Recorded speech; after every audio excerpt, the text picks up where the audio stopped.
When you use the internet, what happens? Whether you go online to chat with a friend, or send mail, or buy a book, or check the weather, watch a movie, or study the Peloponnesian War, it feels like there's one wire connecting you directly to the thing you want. But a billion other people are connecting to a billion other things at the same time. How does that happen? It's really about making agreements. Think of networking as a game. It only works if we agree to play by the same rules. Otherwise, it's not much fun. If you can get 2 or more computers to play together, you have a network. If your friend can do it too, there's another network. But if you both agree that your networks will play the same way, now you can hook the 2 together. You have an internetwork. The rules we play by are called the Internet Protocol. And as long as we all agree, we can keep adding more devices and more networks until the whole world is connected. That's what the Internet is, a network of networks that share each other.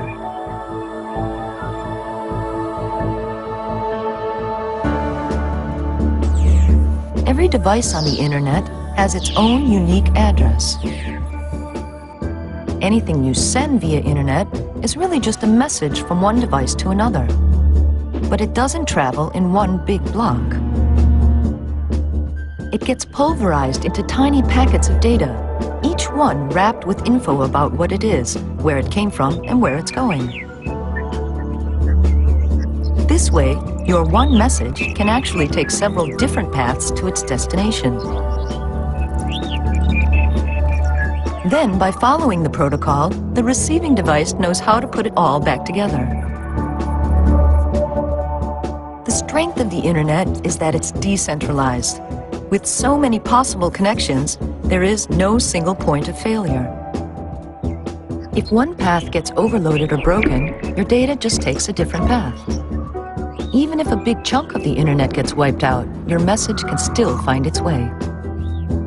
But let's say you use one Internet provider and your friend is on a different one. How does your data really get from one network to the other?